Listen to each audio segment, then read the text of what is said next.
To you. So my name is Hugo Mathias. I'm the CIO of Northampton General Hospital, and I'm also the SRO, which is the Senior Responsible Officer for the Digital Transformation Programme of Northamptonshire Health and Care Partnership. So if I move on, and the discussion today is around digital healthcare and becoming a digital hospital. So if we move on to, one second, move slide 2, great. Move on to this. So I just go through some of the acronyms I'm going to use in this presentation. So Northamptonshire Health and Care Partnership is actually a thing called an ICS, Integrated Care System. It's new, it's being developed, and essentially it's the collection of the GPs, EMAS, voluntary sector, the acute hospitals, so that's Northampton General Hospital and Kettering General Hospital, the community mental health, which is NHFT, and the council. And that then forms the whole integrated care system. So then we would look at what we're doing as far as digital transformation is concerned. So if we look at the various domains of digital transformation, what we're trying to move from is from technology centric and just gadgets to being more information centric and information led.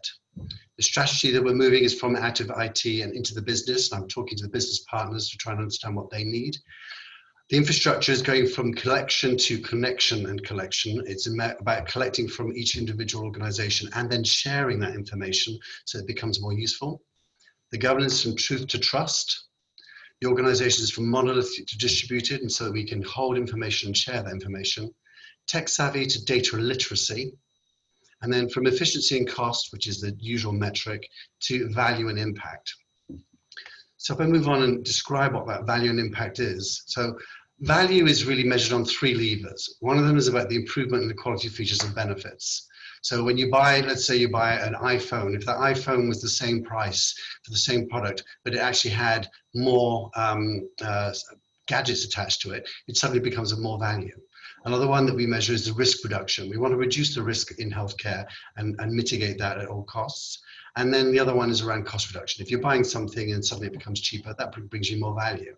So value is relatively easy to understand, but then you then have to go on to the impact. What is the impact for the patient?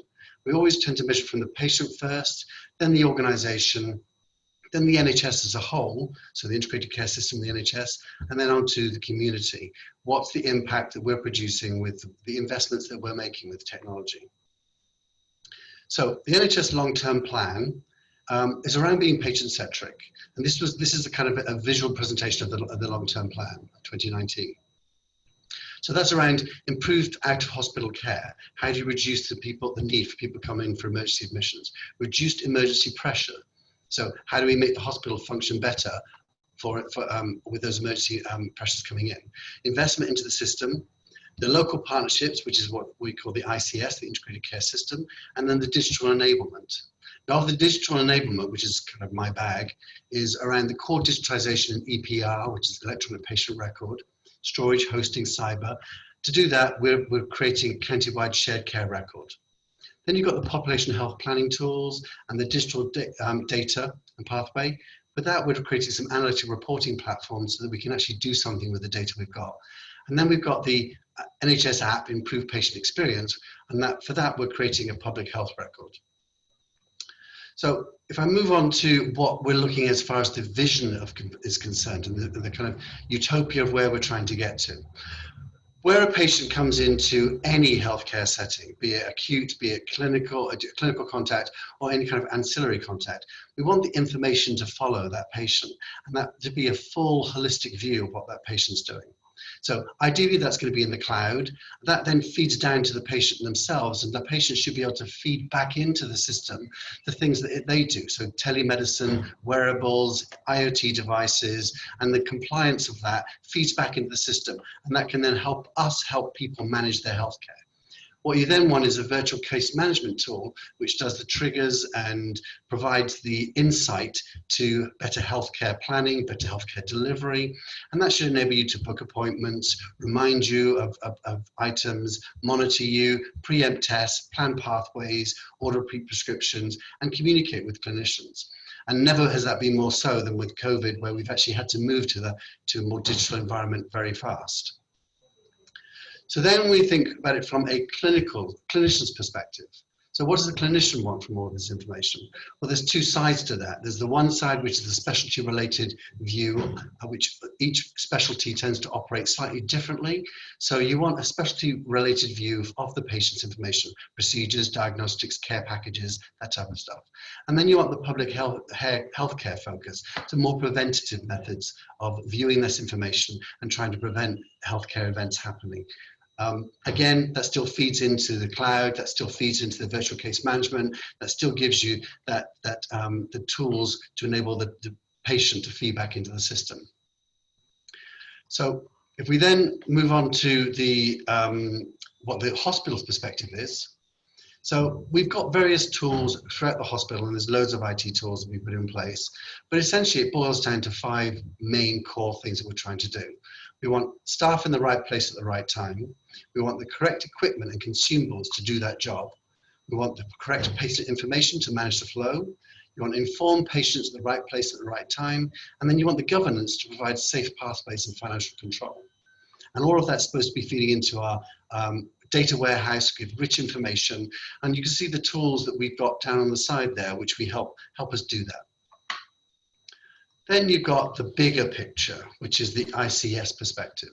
So you want secondary care, community care, and primary care to share the information and also share the resources. So we share the people, we share the equipment, and we share the governance so we can deliver the care to the patient. That feeds into the databases. You've got social care feeding aside, and you can't forget that you've also got carers which are doing the work for the NHS as well and providing a real benefit to patients as well. So that then becomes that what the one NHS feel, which takes us back to that kind of patient utopia that we were talking about earlier. Sorry, when it comes to collaboration, we know that the patient will always follow a pathway through a system.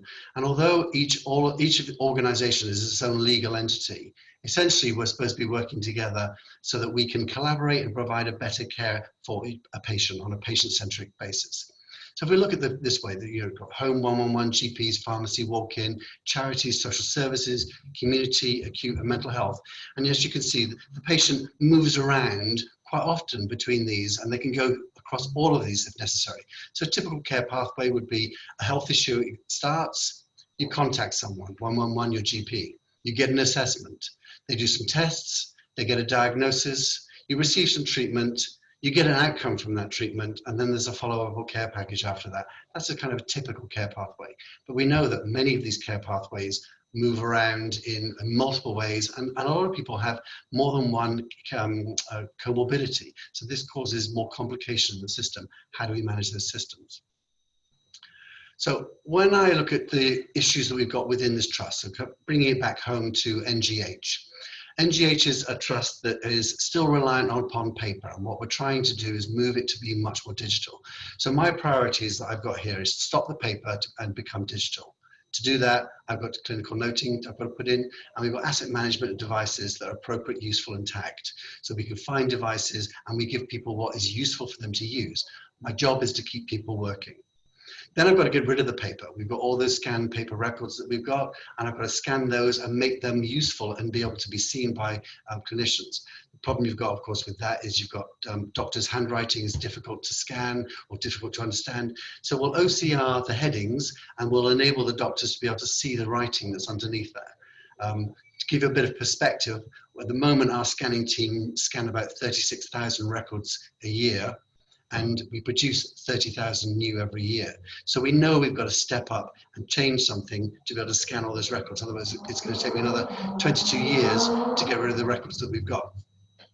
So then we also have back office automation. It's all very well doing the patient-centric stuff, but you also need the back office automation and digitization, because the savings in the NHS is mostly going to be around the back office automation rather than saving on the direct care. You want more people and you want more direct care. You want to reduce the amount of back office digitization, automation. And then we've got to make that data available. So there's data security issues that we've got to consider, and there's the data warehouse development, and then access to that shared data. Then we need to share that information. So we need to make that information available. We're going to have the Northampton Care Record. We've got local partnerships. And we also need Wi-Fi cloud adoption to enable us to talk and communicate with each other. And then utilize that information. It's all very well having that information, but we need to do something with it. So we need to share the patient care, and we've got to think of the Northampton Analytic Reporting Platform. That's the reporting and essentially the brains behind doing proactive care. And then we need to start using artificial intelligence for patient flow. So when patients come into the hospital, they're actually managed through the hospital. And then you've got the public health record. We need the patients to be able to see their own healthcare record, understand who's looked at their healthcare record, and have a better view of their health so they can help manage themselves. Within IT, we talk about the intervention effectiveness. So really what we're trying to do is use technology to become more effective and reduce the risk. So here's the slide I tend to use and describe that. So to get people to do things right, you normally just provide training. But then you'll put rules and policies at the top so you can then make sure that people follow those trainings. And then you might put reminders, checks, and double checks in place. And that's the people focus of trying to get people to do the right thing. However, if you then use technology to your advantage, what you should be doing is simplifying and standardizing, automating and computerization, and then do what I call the nudge theory and the force function. You want to nudge people in the right direction so they're actually doing the right thing, give them the prompts, help them see what other options are. And then force functions is to stop them making some mistakes or getting it wrong. And that's where we align, and that aligns to IT strategy. That's where we're trying to use technology to be helpful to our staff to be able to do their jobs. So what have we done so far? So within the ICS and the whole NHCP, there's some things that we've started and completed already. So we've completed a PMO office that we can manage this digital transformation, and we're creating secure funding to enable that to happen. We've put some more information and analytics in place. So at the moment, we've got the Shrewd Resilience, which is a system-wide view of the pressures in the system, and every organization has access to Shrewd Resilience, and that shows where Kettering has got pressures, where Northampton General Hospital has got pressures. It enables the management to manage the system a bit better. Then we've got to think of MIDOS, which is Directory of Services, and that's about to be launched for the public, but the healthcare professionals have access to MIDOS. So as you come in, there's about 3,000 entries within Northamptonshire of places where people can provide care or get care. And we need that as a directory of service so that we can point people in the right place. Within primary care, we've got a Dr. Link and Engage Consult. So we've created online consultations. We're sharing GP records via the MIG and GP Connect, which is two methods to share primary care information. And we're creating community hubs to enable GP access. And the GPs have now initiated video consultations because of COVID, and we've got that 100% of practices. That's all wrapped around information governance, and information governance is really very important to us. It's a criminal act to actually let information go out without the good requirements and the needs. So information governance is adopted, and we've got across the partner organizations, and we've got a system to manage that information governance as well. And then you've got the technical infrastructure on top of, I guess, as a backbone to all of this, which is around the Wi-Fi in primary care, and creating a social care network, which goes to HSCN, which is a secure network between healthcare providers, and having guest Wi-Fi across all NHS trusts. So why are we doing this? If I move to the next slide. Sorry, why are we doing this? So this is for patients. So patients need to have, the patients and care professionals. So from the patient's perspective, you want to be able to access your records, you want the information to follow you, you really only want to tell your story once, and you want to be treated safer. And so we've treated those patient stories so we can articulate those. And then the care professionals, you want the patients to be engaged with their care, you want visibility of the patient information in the journey, you want online video consultations so people don't have to be seen face to face, you want digitization to happen. And what we've done is looked at this from kind of like the person-centric, then professionals, organizations, and the wider health economy. And what the white dotted line represents the bits that the ICS is doing. So we're creating that patient portal, the public health record, and we're commissioning that at the moment and going through the various options to deliver that. We've got the local healthcare record, which has been commissioned, and that's actually starting in a few months' time, so that within every healthcare organisation, they can actually start looking at your whole holistic healthcare, not just the bits that you were in that one care setting. Then there's the Northampton Analytical Reporting Platform, so we can do more public health focused preventative analysis, and then integrating with the social care and other local organisations. Because really what you want is, as you can see from the police and justice system, you want to know when there are mental health problems for someone so that they can treat people appropriately. You want patient flow management. We want predictive analysis. We want standardization of workforce. We want business process and business intelligence coming out of this. So those are the core bits that we want to try to create using digital. If I move on. So within this, the way that I've described this to the team, so this looks rather complicated, but actually what you're seeing is you've got the Northampton Care Record right in the center, which links into the Northampton Analytic Reporting Platform. So that's the core data that enables us to look at people's healthcare information from a holistic point of view and understand what's going on. So healthcare professionals can see what is relevant from outside of their normal care setting. That will then be available to the public health record, and you'll see that on the NHS app. And the information comes in from those players below, from the ICS, into the Northampton Information Exchange. And that then pulls into your Northampton Care Record. Now that's all Northamptonshire, but we're not an island, you know. We work within other areas. So the NHS has built this within the areas that are distinct. There's 44 footprints across the country, which are these ICSs. And we need to then talk with other ICSs so that if you had an accident in London, your care record would then be available to other healthcare record areas. And that's an important bit for sharing this information. So information governance, sharing information legally is very important. So I described the information that we have being used on 4 different realms. So the first one is delivery of information for clinical decisions. And that's the primary use of information. Then you want the delivery of information for management effectiveness. You want to be able to understand what the hospital's doing, how we're managing, making sure that we're using resources correctly. Then you want the governance, which I call keeping people honest. You want to be able to make sure that people don't change information, or if they do change information, you've got a capture of what they've changed, so you can keep that honesty factor and hopefully get people to behave correctly. And then you've got the personal engagement. So we need to be able to share that information with the person so that they can see what we're doing with their information. And therefore, and you can see that what we've done on this is we've attached the GDPR principles to this so that we can articulate where those principles apply. Then if you go to the actual data collection, so sharing data and using data is something that we need to articulate to people and make sure that people understand what we're doing with their information. So primary care use, we don't need your consent to keep that data, and you don't have the right to remove it, but you do have the right to access it, and you have the right to correction. We want to make sure that we've got the healthcare there to look after your care at all times.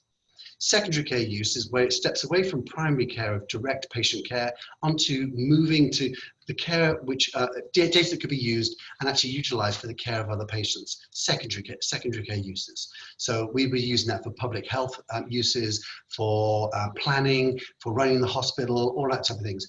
And we need your consent if we're going to use that at a patient level. The way that we get around actually having to have consent is we anonymize and therefore able to do planning on a whole public perspective.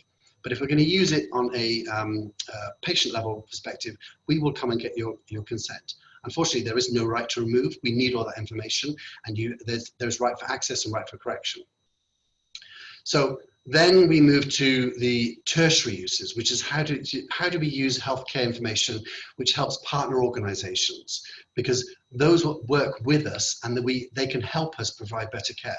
The NHS doesn't work on its own. We work with many partner organizations. Again, there is we do need to consent, and you have a right to have that information removed. So where people expressly say that they don't want the information shared, this is where we then stop sharing the information. But the tie for that, of course, is that it isn't quite so rich, the information that we might give to some of those tertiary providers. And the quaternary use is how businesses outside the organization, those partner organizations, help to build and help themselves.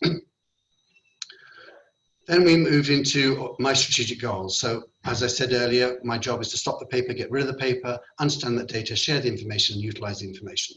So what we've got is the clinical noting, the back office automation, scanning that paper, structured data, data quality, security, protection of learning, kite marks and governance around that, business intelligence reporting, and then the shared insight, which is the Northampton Care Record, the public health record. All of that we do wrapped around in security. And the thing I try to make sure that we articulate very well is that we were here to be helpful. Providing this local health economy with useful, actionable, success-focused information is the primary task that we need to do. And then we've got strategic procurement. How do we procure properly with making sure that whoever we're procuring from gives us access to the data, gives us open APIs, integrates into systems, provides better useful interfaces, and is actually useful equipment. I move on. So this is a bit busy, and apologies for that, but this is really what's happening within Northampton General Hospital. So I just kind of run through some of these things. These are the teams that I have. So I have a help desk, and my job within the help desk is to provide a one-stop shop, unified contact center, a quick drop-in center so that people can fix things, swap out center so that if something's broken, I just swap it out, give them something, keep them working. A loan center, if someone joins and they need something quickly, we loan them something. We've got problems management, partner assistance, and self-serve. Within our unified communications, I need to make sure that people can contact each other. There's call management, video meetings, MDTs, which is a multidisciplinary team meetings, which are video consultations, and then you've got your device management. Cybersecurity is secure on operating platforms, robust cybersecurity. The care certs, which is an email that we get on all of the care certs, the cyber issues within healthcare, we have to act on those within a week. Able to maintain and monitor the flow of information. So compliance with GDPR, integrated DATEX. DATEX is a system we use to report incidents and risks. Printing, we need to reduce the number of printers, but at the same point, we need to use those printers to fax and scan and bring information back into the trust. We'll never be completely paper-free. People will bring us paper, but we need to make it move to digital. And then there's the document management and scan to file.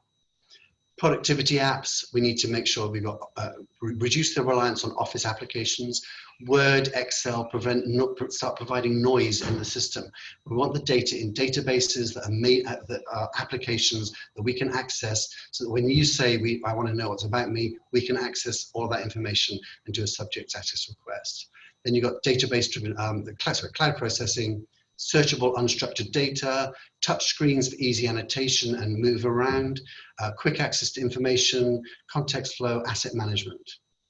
The hardware networking is Wi-Fi and RFID to automate data capture wherever we can, provide some governance to things, thin desktop, which is for clinical areas, which is a fast way of moving, of logging in and getting through to clinical systems, and single sign-on. We don't want to have to remember 15 passwords. Within our infrastructure, at the moment, we need to sweat the assets and make sure that we get the maximum value out of our assets and manage our assets smarter. We need to move to the cloud where possible so that we can start having information and bringing that information together, consolidate our servers. We want a hot and cold data centers. I've got 2 data centers here, and I want one to be hot and one to be cold so that we can patch one, swap over to the other, patch the other, and make sure that we're always up to date. Offsite backups, fast storage and indexing. Then you've got the clinical applications. So I need the clinical applications with open APIs. I need to be able to share the data. I don't want a vendor holding onto the data saying that they own it. No, it's our data. Workflow improvements, put it in the data warehouse, enter once, review many times. We understand the consent model so that when people do say they don't want to share their data, we've got that managed. Paperless patient interactions, easy access to information archives, legally shared patient information. Onto knowledge improvement.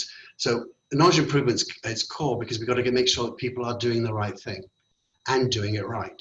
So we have online training, we videos for anytime learning, website knowledge improvement, inductions and retention of staff, all those type of things to make sure that we've got the, we're keeping staff up to date. We're actually doing a transparency of training via passports, so that if someone then fails to do something right on a numerous times, we revoke the passport and that takes away the access to the systems. They then have to go back for training. Then you've got data quality, security, protection, which I've spoken about quite a lot, but we're bringing in robotic process automation to actually analyze and do the data quality so that the robots start looking at whether this is going right, rather than having to trust people to see or do checks. Data management flow, which is around the data management, which I expressed before. Clinical research, we're moving to being a teaching hospital. So this is around how we get the information that we need and the reporting and do the analytics and have those tools. Management information, so statutory reporting, visualizations, exception reporting, scorecards, dashboards, modeling. Pathway performance is making sure that we are managing patients through the system, making sure that we track patients and make sure that that happens. And then all of that's got to be wrapped around with benefit realization and project management, because all these tools I'm putting in need to be managed carefully. We need to show that we've got value and impact. So that's the end of my presentation. That's my email address if anybody wants to kind of get involved, because we could always do with some patient engagement and public engagement with this. So thank you very much. That was great, Hugo. Thanks very much for that. Really interesting stuff in there. I've got some really good questions that have come through on the back of that, so I'll just dive straight in. Deborah De Haas, this is also fantastic. It would make such a difference to everyone. Thank you. It all seems focused on sharing care. How can you make sure you have the right individual at each stage, not mixing people up? That's much more of an operational issue, and I really wouldn't know exactly how to make that happen. What I'm assuming is that care professionals know what they're doing. You know, there's got to be a level of competency to come and work in the NHS. So I'm assuming that they know what they're doing. My job is more to expose the problem and enable people to fix things than actually try to fix them themselves. So that's much more of an operational issue. I wouldn't really know how to do that. Okay, that's fine. We had a question as well about the recent COVID-19 crisis, and the question was around your role. How did your job change since that all kicked off? It got busy for a period, seriously busy. So we had to enable 500 people to work off-site as fast as possible. We weren't totally prepared for this, but we kind of knew it was coming. So we had noticed, because we saw what was going on in Italy, so we were working hard to get there. The problem was everybody else was doing the same thing, along with commercial companies. So we had to fight for laptops. Fortunately, we were put at the front of the queue because it was seen as important to have the healthcare professionals working. But we enabled that. We got everybody working from home. The second part, which was challenging, is that although we manage flu epidemics every now and then, COVID is different. And you needed to, and for all we knew, there could be a flu epidemic as well as COVID. So we couldn't just use the flags for flu for COVID. We had to create new flags. And then there was the issue that COVID behaves slightly differently, and someone coming in negative and then turning positive, at what point did they turn into someone that's positive from being positive outside the trust, or being positive from when they've got inside the trust? So we've had some algorithms, there's been some complex analysis that's had to be done. We've worked very closely with the infection prevention team. We work very closely with the operational teams. We've built dashboards. We've had to do the oxygen counts. We had a period where one of our partner trusts, well, one of the trusts nearby had a problem with oxygen delivery, because so many people were on oxygen, it started saturating their flow. So we've had to monitor oxygen. So there's many bits that we've had to get involved with and be able to provide the information so that people can manage the services. That's fantastic. Was there any specific lessons you learned during that you would implement in the future? Not per se. I think that the team acted really well. We've addressed social distancing very well. People in technology are pretty good at playing the technology. So, and if you think about what's happened with computers, we've used them for years and years to bring people together. And now, weirdly enough, we're using them to keep people apart. But it is still just technology. You know, here we are at a conference. You know, a year ago, we were all being sat in one big hall, but now we're all sat in our offices, and we're still managing to have that conference. So it's trying to use your imagination to see different ways to help people have the information they need to do their job. Okay, that's great. I really appreciate that, Hugo. Some great feedback for your presentation as well. We'll share all the presentations next week and the slides, and we've recorded all of these. So plenty of opportunity for people to watch and then ask questions following that up. We'll share people's contact details. Okay, I my really pleasure. appreciate your time, Hugo. Okay, I think I have to leave now, but thank you very much indeed. Yeah, thank you very much. Cheers. Bye-bye. Bye-bye.